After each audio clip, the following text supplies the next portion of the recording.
पहलगाम हमले में अब यह स्पष्ट हो चुका है कि पाकिस्तान की सेना का ही हाथ है, क्योंकि जो आतंकी मूसा है, जो पहलगाम हमले का मास्टरमाइंड है, वह पाकिस्तान की सेना में कमांडो के पद पर था और इधर बीते कुछ दिनों से वह आतंकी संगठनों के साथ मिलकर के काम करने लगा है। अब यह भी स्पष्ट हो गया है कि जो आतंकी हैं, वो कश्मीर की घाटी में पहलगाम के आसपास के इलाकों में पिछले 20 दिनों से रह रहे थे, ऐसा सुरक्षा एजेंसियों ने स्पष्ट किया है। और उसने कश्मीर की घाटी के कई पर्यटन स्थलों की रेकी की है, यह भी समझ में आ गया है। और यह मतलब साफ है कि इसमें पाकिस्तान की सरकार के साथ साथ पाकिस्तानी सेना का भी हाथ है और पाकिस्तानी सेना आतंकियों के माध्यम से भारत में हमले कराना चाहती है। यह बात स्पष्ट होते ही भारत इस बार हमले की जो प्रतिक्रिया होगी, हमले का जो बदला लिया जाएगा, वो काफी सोच समझ के लिया जाएगा।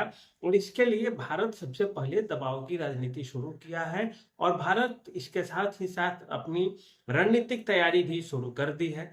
इतना ही नहीं, भारत इसके बाद क्या प्रभाव पड़ेंगे, पाकिस्तान को और किस किस रास्ते से बर्बाद किया जा सकता है, उन सभी तौर तरीकों पे भारत गौर कर चुका है। आपको आज हम सारी चीजें शुरू से अंत तक बताएंगे और इसके बाद आपको समझ में आ जाएगा कि आखिर भारत किस किस मोर्चे पर तैयार खुद को कर रहा है।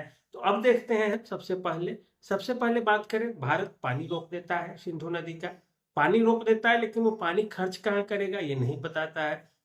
मतलब साफ इशारा है कि जब पानी की जरूरत होगी पाकिस्तान को, उस समय पानी उसको नहीं दिया जाएगा। और बांध में जब स्टॉक हो जाएगा, बारिश हो जाएगी, पाकिस्तान बाढ़ से तबाह होने लगेगा, ऐसे में बांध से भी पानी छूटेगा और फिर से बाढ़ की समस्या आएगी और पाकिस्तान अस्त व्यस्त हो जाएगा।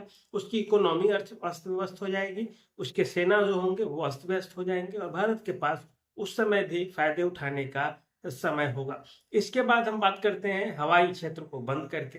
भारत अपना हवाई क्षेत्र पाकिस्तान के लिए बंद कर दिया है।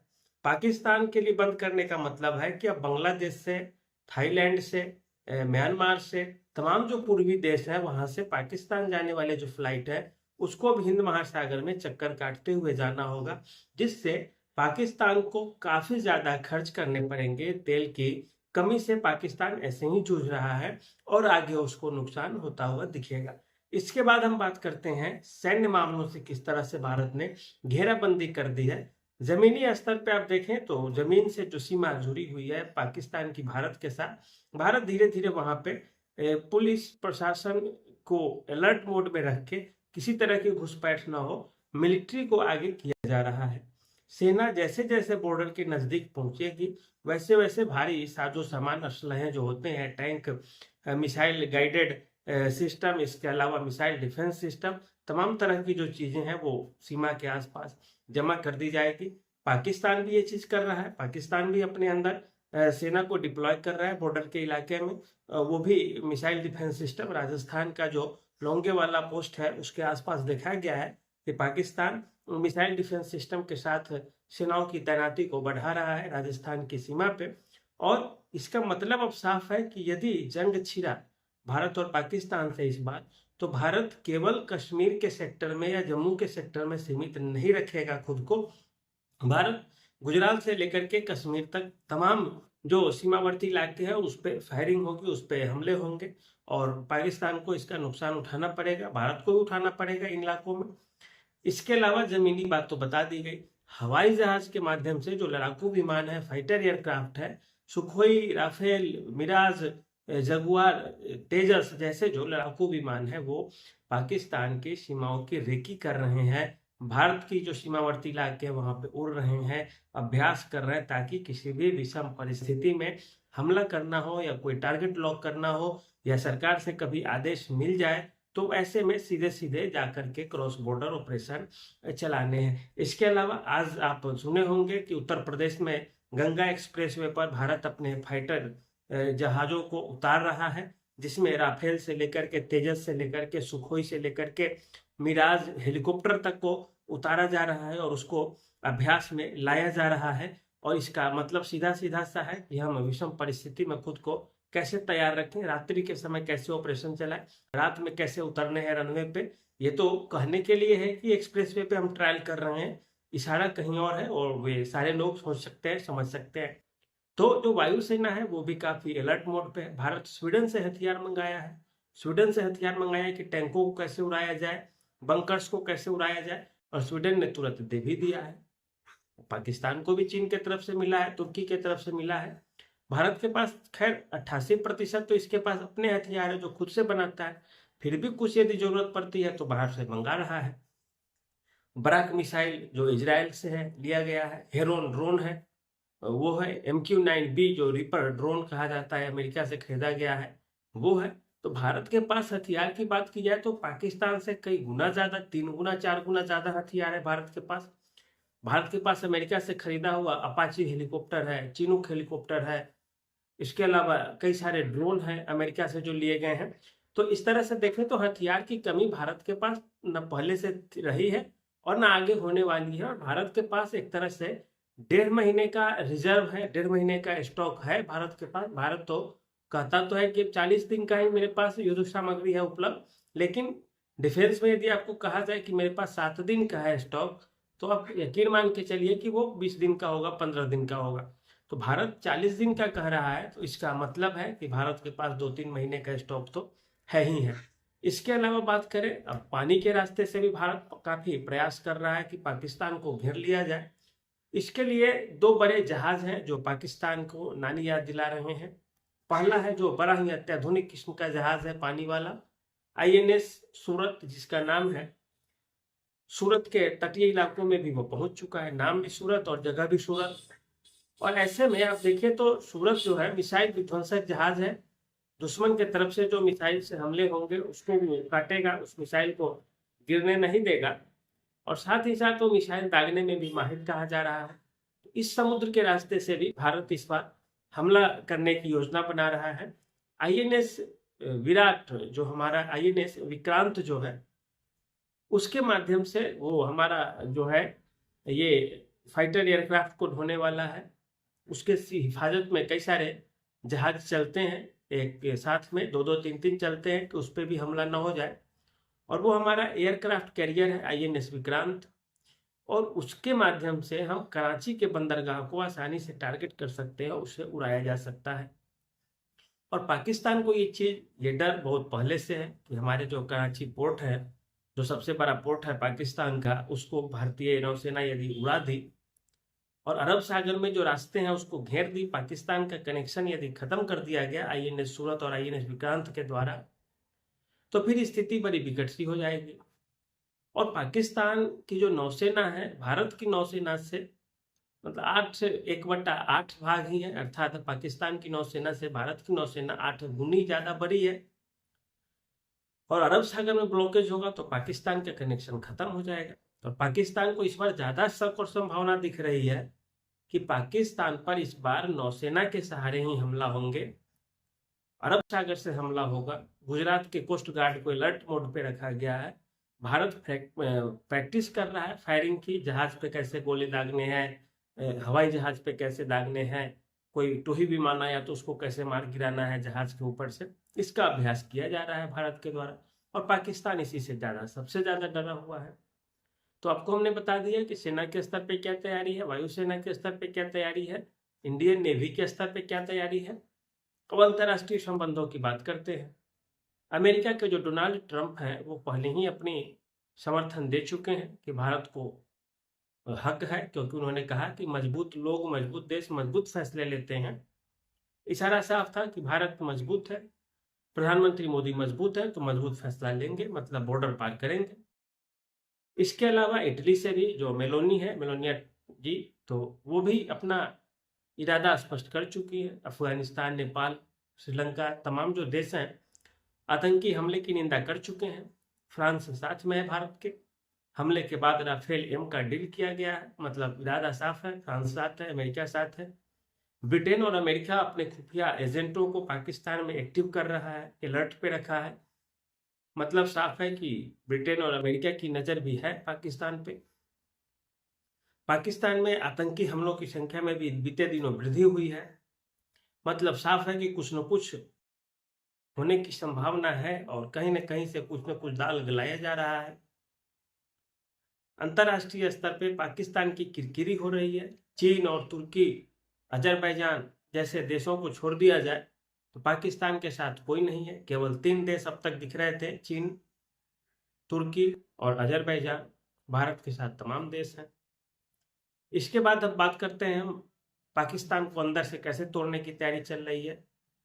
एक बात बता दें आपको कि पाकिस्तान बांग्लादेश के सहारे भारत के जो पूर्वोत्तर राज्य है वहां पे हथियारों की तस्करी और हथियारों की सप्लाई बढ़ाना चाह रहा है, ताकि नॉर्थ ईस्ट में अशांति को भड़के और भारत का ध्यान उधर हो और इधर कोई दिक्कत ना हो।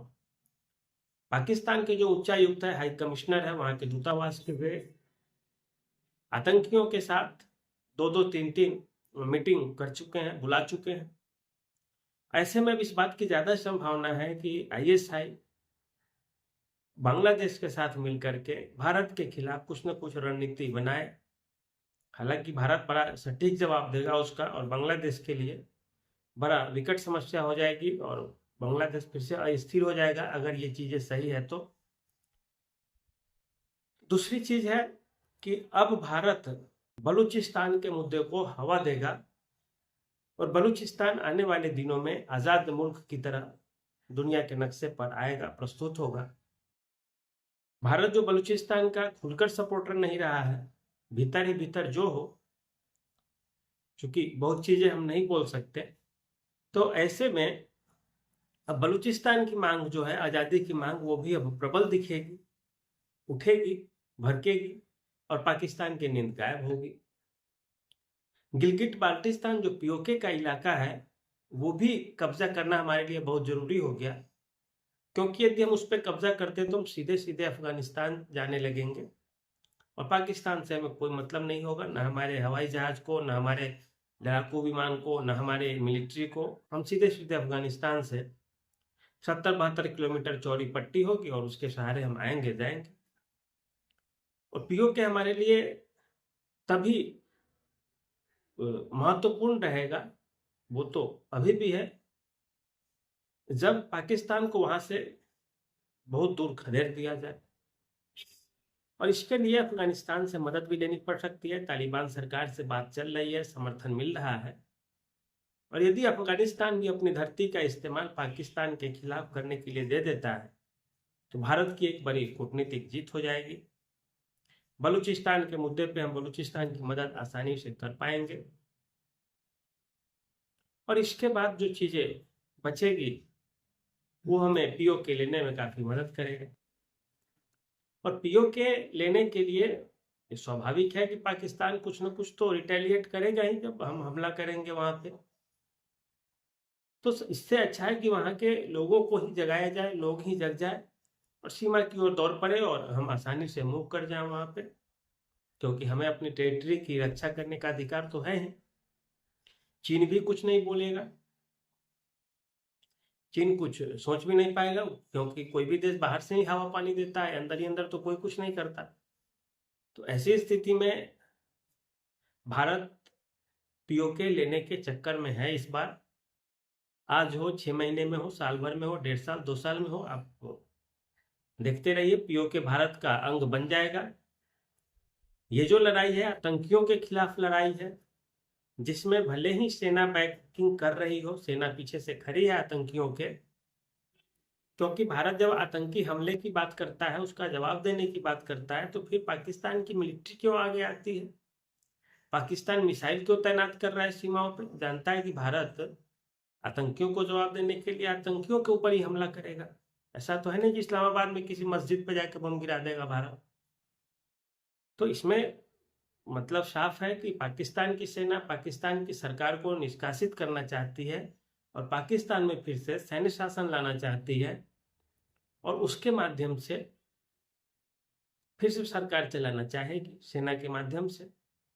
आतंकी बड़े हथियार हैं, जानते थी पाकिस्तान की सेना की आतंकी हमला भारत पे होगा तो भारत जवाब देगा, और जवाब देगा तो मौका होगा कि सेना को आगे किया जाए। हालांकि सेना में विद्रोह है, पाकिस्तान की सेना में इस चीज को लेकर के विद्रोह है, 2 भाग में है सेना की, इस तरह की चीजें सही नहीं है। मुफ्त में पाकिस्तान को जंग मिल जाएगा, मुफ्त में पाकिस्तान पे इतना प्रेशर पड़ गया और पाकिस्तान की आम आवाम इसका विरोध करेगी, फिर सेना सड़कों पर उतरेगी, उनके खिलाफ एक्शन लेगी और विद्रोह बड़ा भयंकर होगा। और पाकिस्तान में जैसे आंतरिक अशांति होगी, यकीन मानिए वहां की सेना जमीन छोड़ के भागेगी। और इसी बीच में अमेरिका, ब्रिटेन जैसे देशों को पाकिस्तान के परमाणु हथियारों पर कब्जा करने की छूट मिल जाएगी और वो बहुत जल्दी कब्जा कर लेगा अमेरिका। और इन सब, ये तो बात की चीजें हैं, लेकिन ये जरूर है कि अभी भारत पाकिस्तान को इतना ज्यादा आंतरिक रूप से अशांत कर देगा, इतनी बंदिशें लगाएगा, इतना दबाव ला देगा चारों तरफ से घेर के, पानी से, हवा से, जमीन से, कि पाकिस्तान कुछ नहीं कर पाएगा। चीन से मदद भी से नहीं मिल पाएगी अच्छे से, और फिर अंदर ही अंदर उलझकर भारत अपना जो पीओके है वो ले लेगा। फिर पूरा कश्मीर हमारा हो जाएगा और सारी की सारी जो चीज़ें हैं वो समाप्त हो जाएंगी। आतंकी हमलों का देखा जाएगा फिर बाद में चलते। लेकिन तब तक के लिए कश्मीर मसला को ही ख़त्म कर दिया जाए। जैसे 370 हमने हटा दिया, कोई चीची पीपी नहीं हुई, उसी तरह जब पीओके ही ले लेंगे तो बात ही खत्म। जो होना होगा होगा, देखा जाएगा। और इस बार देखिएगा, भारत युद्ध के पक्ष में उतना नहीं है जितना पीओके लेने के पक्ष में है, वो भी बिना हमला किए, बिना हथियार उठाए। तो पाकिस्तान के जो आम नागरिक हैं वही इस बार लड़ाई लड़ देंगे, ज्यादा संभावना इस चीज की है। और बजट की स्थिति देख ही रहे हैं, पाकिस्तान में तो 280 रुपए डीजल और 330 रुपए पेट्रोल बिक ही रहा है। तो भारत से वो कैसे लड़ेगा बेचारा? और लड़ेगा भी तो कितना दिन, 10 दिन, 15 दिन, कितना दिन रिजर्व पे ही हमला हो जाए तब क्या होगा? तो ये सब चीज़ें हैं, बड़ी विकट सी चीज़ें हैं और सारी चीज़ें देख ही रहे हैं आप। तो ये था पूरा अपडेट आज का हमारा। आगे जैसे अपडेट आएगा कुछ तो हम आपको देंगे। और ये भी चीज़ है कि कई सारे जो आईएसआई के एजेंट थे पकड़े जा रहे हैं। राजस्थान में एक आईएसआई का एजेंट पकड़ा गया है जो भारत का ही था, पाकिस्तान गया, फिर वहाँ से यहाँ आया, यहाँ से वहाँ गया। इस तरह भी तमाम तरह की चीज़ें पकड़ी भी जाएंगी और अपडेट देते रहिए, लेते रहिए। तो आज के लिए इतना ही रहने दीजिए। धन्यवाद, नमस्कार।